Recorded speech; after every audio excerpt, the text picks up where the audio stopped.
ഞാൻ ലാസ്റ്റ് ഒരു വീഡിയോ ഇടുന്നത് കഴിഞ്ഞ ഡിസംബർ മാസമാണ്, വിൻ്ററിൻ്റെ സമയത്ത്. എനിക്കറിയാം ഞാൻ അത് കഴിഞ്ഞിട്ട് വീഡിയോ ഇടണമെന്ന് വിചാരിച്ചു, പക്ഷേ ഭൂലോകം പഠിച്ചു കഴിഞ്ഞാൽ വീഡിയോ ഇട്ടില്ല. പക്ഷെ എനിക്കിപ്പോൾ തോന്നി ഓക്കെ, ഞാൻ ഫോണൊക്കെ മേടിച്ച്, അപ്പം എനിക്ക് തോന്നുന്നു ഞാനൊരു വീഡിയോ ഇട്ടാൽ എങ്ങനെ ഉണ്ടാവും എന്ന് വിചാരിച്ചു. പക്ഷേ ഞാൻ കുറേയൊക്കെ കോൺസ്റ്റൻ്റ് ആയിട്ട് ഞാൻ ഇൻസ്റ്റഗ്രാമിൽ വീഡിയോ ഇടുന്നുണ്ടായിരുന്നു. പക്ഷെ എനിക്ക് പറയാനുള്ള ഒരു കാര്യം എന്ന് പറഞ്ഞാൽ, എനിക്ക് I can proudly say I have changed a lot. നിങ്ങൾ ലാസ്റ്റത്തെ എൻ്റെ യൂട്യൂബ് വീഡിയോ കണ്ടാൽ അറിയാം, ഞാൻ കൈൻഡ് ഓഫ് കൺഫ്യൂസ്ഡ് ആയിരുന്നു. ഒരു 8 വീഡിയോ ഞാൻ അന്ന് ഇൻസ്റ്റാഗ്രാമിൽ ഇട്ടത്. ഒരു വിൻ്റർ സമയത്ത് ഒരു ഡിസംബർ മാസം ഞാൻ ഫ്രണ്ടുമായിട്ട് സിറ്റി സെൻറ്ററിൽ പോകുന്ന ഒരു വീഡിയോ ആണ് ഞാൻ ഇട്ടത്. പക്ഷേ അതിനുശേഷം ഒരുപാട് മാറ്റങ്ങൾ എൻ്റെ ലൈഫിൽ വന്നു. ആൻഡ് അതിലൊക്കെ ഞാൻ ഒരുപാട് പ്രൗഡാണ്. കാരണം ഞാൻ ഇൻസ്റ്റാഗ്രാമിലൊക്കെ വീഡിയോ ചെയ്യാൻ തുടങ്ങി, ഞാൻ ട്രാവൽ ചെയ്യാൻ തുടങ്ങി. അതൊന്നും ഞാൻ യൂട്യൂബിൽ കൊണ്ടുപോയി ഞാൻ വ്ളോഗായിട്ട് ചെയ്യണം എന്നൊക്കെ വിചാരിച്ചു. ഞാൻ വ്ളോഗ് ചെയ്യാനായിട്ട് ഞാൻ കുറേയൊക്കെ എഡിറ്റൊക്കെ ചെയ്തു. പക്ഷേ എന്തോ ഞാൻ എവിടെയൊക്കെയോ നിർത്തിയത്. ഇനിയും ഞാനത് ഇടുമോയെന്ന് എനിക്കറിയില്ല കേട്ടോ. ഞാൻ ഇനിയും വ്ളോഗ് ഇടുമോയെന്നൊന്നും എനിക്കറിയില്ല. പക്ഷേ I just want to say, I can proudly say ഞാൻ ഒരുപാട് ചേഞ്ച് ആയിരുന്നു ആ ഒരു സമയത്തിനുള്ളിൽ. സോ ഞാനിപ്പോൾ ചെയ്യുന്ന വീഡിയോ ഉണ്ടല്ലോ, ശരിക്കും നേഴ്സസിന് വേണ്ടിയിട്ടാണ്. എനിക്ക് തോന്നുന്നു ഞാനിപ്പോൾ ഈ ഒരു വീഡിയോ ചെയ്യുകയാണെങ്കിൽ എൻ്റെ റൂമൊന്നും നോക്കണ്ട, വളരെ അലങ്കോലമാണ്. ഞാൻ എണീറ്റ് വന്നേ ഉള്ളൂ. ഇപ്പോൾ ഞാൻ ഏകദേശം 11 മണി കഴിഞ്ഞു. ഞാൻ എണീറ്റ് വന്നിട്ടേ ഉള്ളൂ. ഞാൻ റൂം അലങ്കോലമാക്കി ഇട്ടേക്കുവാണ്, അതൊന്നും നോക്കണ്ട. ഓക്കെ, അതൊക്കെ ക്ലീനൊക്കെ ചെയ്യാറുണ്ട്. ഓക്കെ, സോ എനിക്ക് തോന്നുന്നു ഞാനിപ്പോൾ കറണ്ട് അയർലൻഡിലാണുള്ളത്. ഇൻ കേസ് നിങ്ങൾക്ക് അറിയില്ല എന്നുണ്ടെങ്കിൽ, ഇപ്പം ഞാൻ അയർലൻഡിലാണുള്ളത്. അയർലൻഡിൽ ഞാൻ വന്നിട്ട് 1 ഇയർ ജൂൺ 15th ഞാൻ 16th ഒക്കെ അപ്പം ഞാൻ 1 ഇയർ അയർലൻഡിൽ വന്നിട്ട് 1 ഇയർ ആയി. സോ എനിക്ക് തോന്നുന്നു ഞാൻ അറ്റ്ലീസ്റ്റ് കുറച്ച് കാര്യങ്ങളൊക്കെ നിങ്ങളോട് ഷെയർ ചെയ്യാമെന്ന് എനിക്ക് വിചാരിച്ചു. ഒരുപാട് വലിച്ചു നീട്ടുന്നില്ല. ഞാൻ നഴ്സിംഗ് പഠിച്ചത്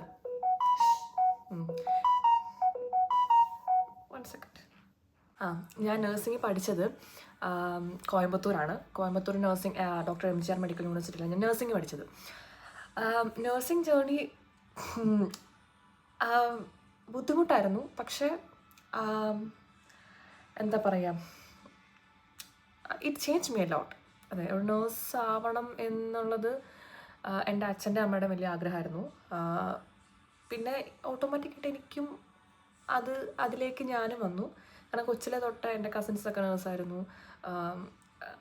അപ്പോൾ നേഴ്സിംഗ് ആണല്ലോ കുറച്ചുകൂടെ ഒരു സെക്യൂർഡ് ജോബ് എന്നൊക്കെ പറയുന്നത്. അപ്പോൾ അങ്ങനെ ഞാൻ നേഴ്സിങ്ങിന് ജോയിൻ ചെയ്തു.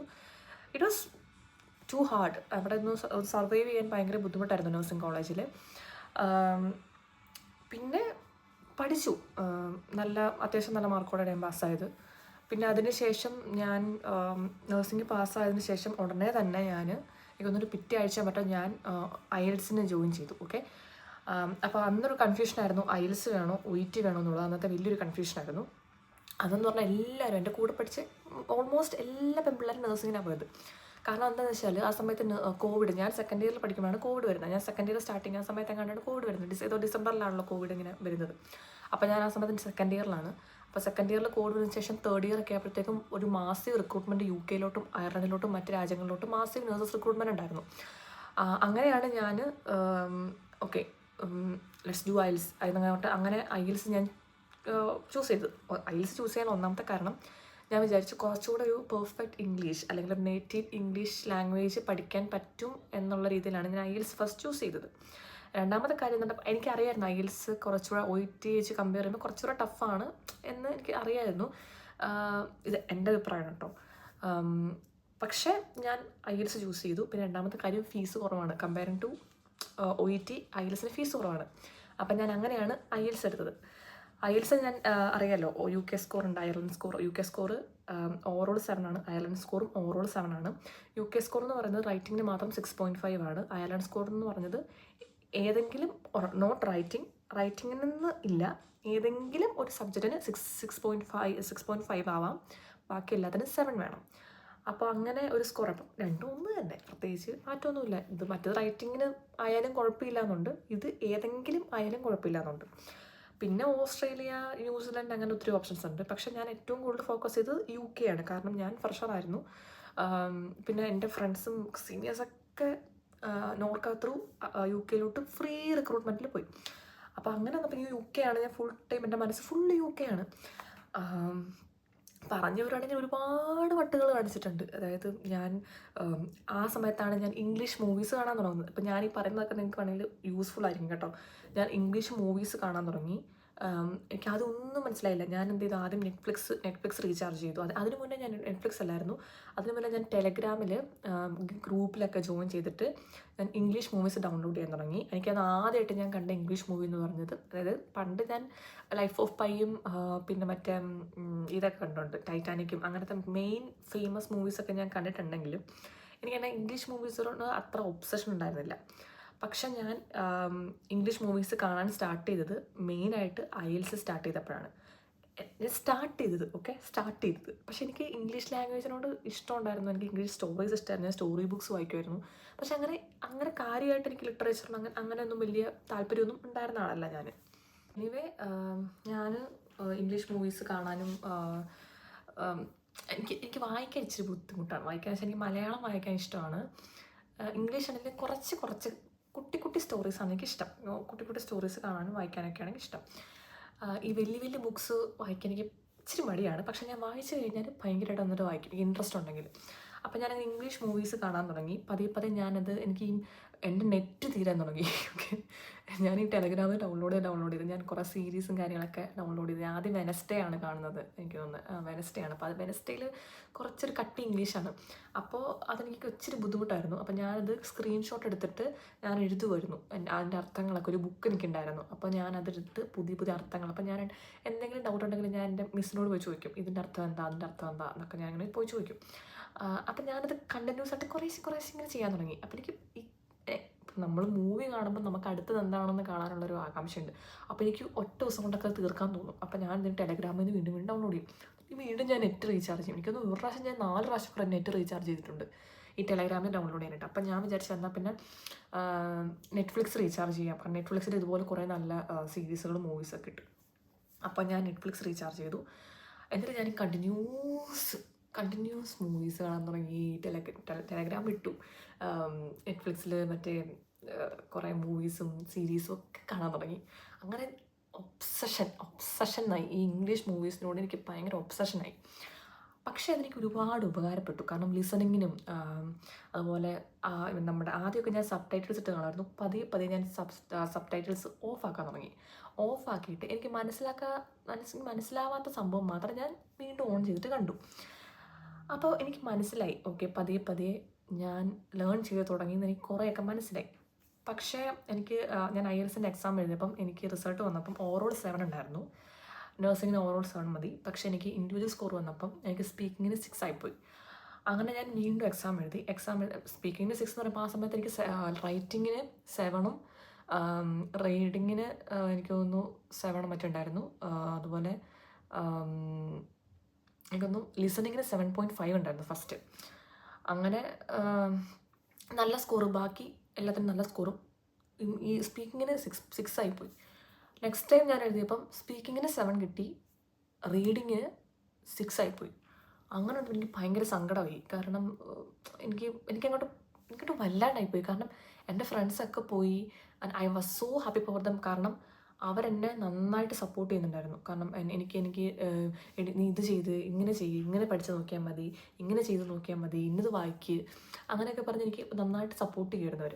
അപ്പോൾ പോയവരൊക്കെ എനിക്ക് നല്ല സപ്പോർട്ടായിരുന്നു. അപ്പോൾ അവർ അത്യാവശ്യം നന്നായിട്ട് എനിക്ക് പറഞ്ഞു തരുമായിരുന്നു, ഓക്കെ നീ ഇത് ചെയ്ത് നോക്ക്. പക്ഷെ സംഭവം എന്താണെന്ന് വെച്ചാൽ അവരൊക്കെ എടുത്തത് OET ആണ്, ഞാൻ IELTS ആണ് എടുത്തത്. എനിക്കത് റൈറ്റ് ആയിക്കോട്ടെ എന്ന് പറഞ്ഞ് ഞാൻ പോയി IELTS എടുത്തു. അപ്പോൾ അതിനുശേഷം എൻ്റെ കൂടെ എൻ്റെ ഒരു ഫ്രണ്ട് ഉണ്ടായിരുന്നു, അവളും നേഴ്സായിരുന്നു. ആളെന്ത് ചെയ്തു, ഞങ്ങൾക്ക് രണ്ടുപേർക്കും ഏകദേശം സെയിം സ്കോറാണ്. അപ്പം ഇവളാണെങ്കിൽ എനിക്കൊന്ന് കോയമ്പത്തൂരൊക്കെ പോയി എഴുതിയെന്ന് തോന്നുന്നു. പക്ഷെ അവളും ഇങ്ങനെ രണ്ടാമത്തെ പ്രാവശ്യം ഒക്കെ എന്ന് വിചാരിച്ചപ്പോഴത്തേക്കും എന്ത് ചെയ്തു, ഇയാൾ OET എഴുതി. അപ്പോൾ OET എഴുതിയപ്പോൾ എൻ്റെ മിസ്സ് പറഞ്ഞു, ഗീത എടുത്തയാൾ OETയിലോട്ട് പോകണ്ട, അവൾ എഴുതട്ടെ, അവൾ എഴുതിയിട്ട് അവളുടെ റിസൾട്ട് അറിയട്ടെ, എന്നിട്ട് ഇതു അതിന് പോയി ചേരും, കാരണം ഇതുവിന് വേണമെങ്കിൽ ട്രൈ ചെയ്യാൻ പറ്റും എന്ന് പറഞ്ഞിട്ട് ഞാനുണ്ട് അങ്ങോട്ട് പോയില്ല.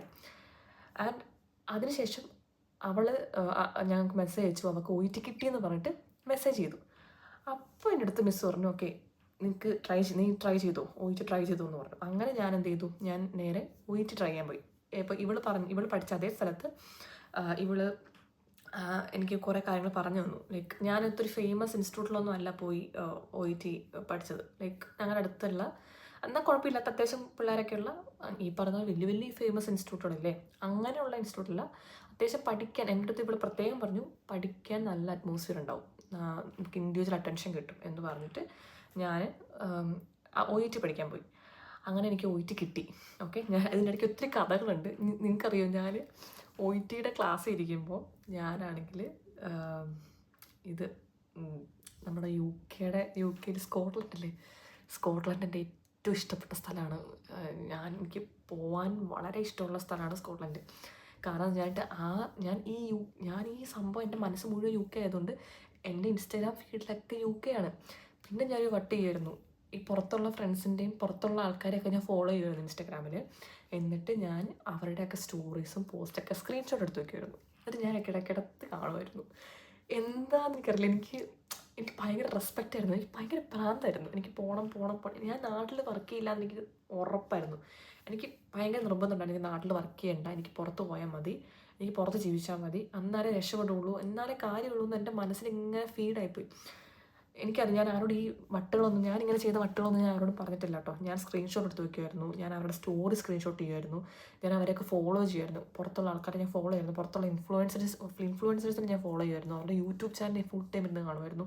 ഈ സ്ഥലങ്ങൾ കാണാനായിട്ടും ഇവർ നല്ല ജാക്കറ്റൊക്കെ ഇട്ട് ഫോട്ടോ എടുക്കുന്നതൊക്കെ കാണാനായിട്ട് ഞാൻ എടുത്ത് സ്ക്രീൻഷോട്ടൊക്കെ എടുത്ത് വയ്ക്കുമായിരുന്നു. എനിക്ക് അവരെ ഭയങ്കര റെസ്പെക്റ്റ് ആയിരുന്നു. അങ്ങനെ ഞാൻ പിൻട്രസ്റ്റിൽ നിന്ന് സ്കോട്ട്ലൻഡിൻ്റെയൊക്കെ ഫോട്ടോ എടുത്ത് ഡൗൺലോഡ് ചെയ്ത് ഞാൻ വാൾപേപ്പർ വയ്ക്കുമായിരുന്നു. ഞാൻ DP ഇട്ടിട്ടുണ്ട്, ഞാൻ സ്കോട്ട്ലൻഡിൻ്റെ ഫോട്ടോ ഏറ്റവും നല്ല ഫോട്ടോ എടുത്ത് DP ഇട്ടിട്ടുണ്ട്. ഞാൻ അവിടുത്തെ ഫോട്ടോഗ്രാഫേഴ്സിൻ്റെ ഫോട്ടോസ്, അതായത് അവരെടുത്ത ഫോട്ടോസും വീഡിയോസും നല്ല സ്ഥലങ്ങളുടെ വീഡിയോസൊക്കെ എടുത്ത് ഞാൻ ഡൗൺലോഡ് ചെയ്ത് ഇപ്പോഴും എൻ്റെ ഫോണിൽ ഗാലറി കിടപ്പുണ്ട്. എൻ്റെ ഗാലറി ഫുള്ളാണ്. അപ്പോൾ അങ്ങനെ അത്ര ഒബ്സഷനായിരുന്നു എനിക്ക്. ഞാൻ എന്നിട്ട് OET പഠിച്ചിട്ട് വരും. OET ഞാൻ നന്നായിട്ട് കഷ്ടപ്പെട്ടു. ഈ പറഞ്ഞ സമയത്തൊക്കെ ഞാൻ നന്നായിട്ട് ഹാർഡ് വർക്ക് ചെയ്യുന്നുണ്ടായിരുന്നു, നന്നായിട്ട് ഞാൻ കഷ്ടപ്പെട്ടു. പിന്നെ ഞാൻ ടൈലർ സ്വിഫ്റ്റിൻ്റെ പാട്ട് കേൾക്കുന്നത് ഭയങ്കര ഇഷ്ടമായിരുന്നു, ടൈലർ സ്വിഫ്റ്റിൻ്റെ പാട്ടുകൾ. അപ്പം എനിക്ക് വീട്ടിൽ നിന്ന്, അതായത് ഞാൻ വീട്ടിലേക്ക് എനിക്ക് വരണമെങ്കിൽ ബസ് ഇറങ്ങിയിട്ട്, ഞാൻ പഠിക്കുന്ന സ്ഥലത്ത് ബസ് ഇറങ്ങിയിട്ട് എനിക്കൊരു 1.5 കിലോമീറ്റർ നടക്കാനുണ്ട്. അപ്പം ഞാൻ 1.5 കിലോമീറ്റർ നടക്കുമ്പോൾ എങ്ങനെയാണെന്നറിയുമോ, ഞാൻ ചെവിയിൽ ഹെഡ്സെറ്റ് വെച്ചിട്ട് ഞാൻ നടക്കും. എന്നിട്ട് ഈ ടൈലർ സ്വിഫ്റ്റിൻ്റെ പാട്ടുകളും പിന്നെ ഹാരി സ്റ്റൈൽസിൻ്റെ പാട്ടുകൾ കേൾക്കുമായിരുന്നു, പിന്നെ വൺ ഡയറക്ഷൻ്റെ പാട്ടുകൾ കേൾക്കുമായിരുന്നു. അങ്ങനെ ഒത്തിരി കാര്യങ്ങൾ ഞാൻ ചെയ്യുമായിരുന്നു. അപ്പോൾ ഈ ലിറിക്സൊക്കെ എൻ്റെ ചെവിയിൽ ഇങ്ങനെ, അപ്പം ഞാൻ ഇവരെന്താ പാടുന്നത്, ഇതിൻ്റെ ലിറിക്സ് എന്താണ്, അങ്ങനെയൊക്കെ ഞാൻ ഈ ഇംഗ്ലീഷിനോട് കൂടുതൽ അറ്റാച്ച്ഡ് ആവാൻ തുടങ്ങി. അങ്ങനെ എനിക്ക് OET കിട്ടി. OET കിട്ടിയപ്പം ആ സമയത്തൊരു പ്രശ്നം എന്ന് വെച്ചാൽ എനിക്ക് ആ സമയത്ത് UK റിക്രൂട്ട്മെൻറ്റ് ക്ലോസ്ഡ് ആയി. അതായത് എനിക്ക് OET കിട്ടിയ ശേഷം UK റിക്രൂട്ട്മെൻറ്റ് ക്ലോസ്ഡ് ആയി. അപ്പം ഞാൻ ആകെ വിഷമിച്ചു, കാരണം അതെനിക്ക് അയർലൻഡ് സ്കോറാണ് കിട്ടിയത്. അയർലൻഡ് സ്കോർ കിട്ടി, അതെനിക്ക് ഭയങ്കര വിഷമമായിരുന്നു, കാരണം അയർലൻഡിലോട്ട് സ്കോപ്പ് ഇല്ലല്ലോ. അപ്പോൾ ഞാൻ ആകെ തകർന്നു പോയി. UK റിക്രൂട്ട്മെൻറ്റ് നിർത്തി. ഞാൻ ഇനി ഒന്നുകൂടെ IELTS എഴുതി ക്ലബിംഗ് സ്കോർ ആക്കണോ എന്നൊക്കെ എനിക്ക് ആകെ കൺഫ്യൂഷനായി. UK റിക്രൂട്ട്മെൻറ്റ് നിർത്തിയതോടെ എൻ്റെ കയ്യിൽ നിന്ന് പോയി. എനിക്ക് ആകെ വിഷമമായിപ്പോയി, കാരണം ഇത്രയും നാൾ ഞാൻ ഇത്രയും കഷ്ടപ്പെട്ടിട്ട് ഞാനിനി എന്ത് ചെയ്യും എന്നുള്ളൊരവസ്ഥ. കാരണം എനിക്കാണെങ്കിൽ എക്സ്പീരിയൻസ് ഇല്ല, എക്സ്പീരിയൻസും ഇല്ലാണ്ടായിരുന്നപ്പോഴത്തേക്കും എനിക്കത് വിഷമായി. കാരണം എക്സ്പീരിയൻസ് ഇല്ലാത്ത ആൾക്കാരെ വീണ്ടും വേറെ സ്ഥലത്തോട്ട് എടുക്കത്തില്ല, ഒന്നാമത് UK മാത്രമേ എടുക്കുകയുള്ളൂ ഫ്രഷേഴ്സിനെ. അങ്ങനെ ആയപ്പോൾ ഞാൻ പിന്നെ പതിയെ എന്നാൽ ജോയിൻ ചെയ്തേക്കാം, എവിടെയെങ്കിലും ഒരു എക്സ്പീരിയൻസ് ആവട്ടെ എന്ന് വിചാരിച്ചു. പിന്നെ ഞാൻ വേറെ രാജ്യങ്ങൾ അന്വേഷിക്കാൻ തുടങ്ങി, ഈ സ്കോറിൽ എനിക്ക് എങ്ങോട്ട് പോകാം എന്ന് അന്വേഷിച്ചപ്പോഴാണ് ഞാൻ അറിഞ്ഞത് മാൾട്ടയ്ക്ക് ഒരു സ്കോപ്പ് ഉണ്ടെന്ന് പറഞ്ഞത്. അങ്ങനെ ഞാൻ മാൾട്ടയ്ക്ക് പോകാനായിട്ട് ഞാൻ എന്ത് ചെയ്തു, എൻ്റെ പേപ്പർ വർക്ക്സ് സ്റ്റാർട്ട് ചെയ്യാം എന്നുള്ള ഇതിൽ ഞാൻ പതിയെ എക്സ്പീരിയൻസിന് ഞാൻ കയറി തുടങ്ങി. സോ ഇതായിരുന്നു എൻ്റെ ഒരു ഹാഫ് ജേർണി എന്ന് പറയുന്നത്. ഇപ്പോൾ തന്നെ എനിക്ക് തോന്നുന്നു ഈ വീഡിയോ കുറച്ച് ലോങ് ആണ്. ഇനി ഞാൻ വീഡിയോ ഇട്ട് കഴിഞ്ഞാൽ ചിലപ്പം അത് ഭയങ്കര ബുദ്ധിമുട്ടായിരിക്കും. സോ നിങ്ങൾക്കിനി അടുത്ത ഒരു ഭാഗം ഞാൻ ഉടനെ അടുത്ത വീഡിയോ ഇടാം, ഉടനെ തന്നെ ഇടാം. മേ ബി ഞാൻ ഇന്ന് തന്നെ ചിലപ്പോൾ ഷൂട്ട് ചെയ്യും. ഇന്നോ നാളെയായിട്ട് ഞാനത് എഡിറ്റ് ചെയ്തിട്ടേക്കാം. So if you have any queries നിങ്ങൾക്ക് ഉറപ്പായിട്ട് എൻ്റെ അടുത്ത് ചോദിക്കാം. ഞാൻ ഉറപ്പായിട്ട് നിങ്ങൾക്ക് റിപ്ലൈ തരുന്നതായിരിക്കും.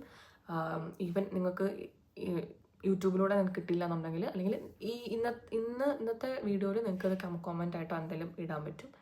ഇനി അതല്ല എന്നുണ്ടെങ്കിൽ എൻ്റെ ഇൻസ്റ്റഗ്രാം വീഡിയോയിൽ ഇൻസ്റ്റഗ്രാമിൽ ഡയറക്റ്റ് മെസ്സേജ് ചെയ്താൽ മതി. സോ ഇതിൻ്റെ ഒരു അടുത്ത പാട്ട്, ബാക്കി എന്താണ് ഞാൻ ചെയ്തതെന്നുള്ളത് അടുത്ത പാട്ടിൽ ഞാൻ വരാം. Okay, by.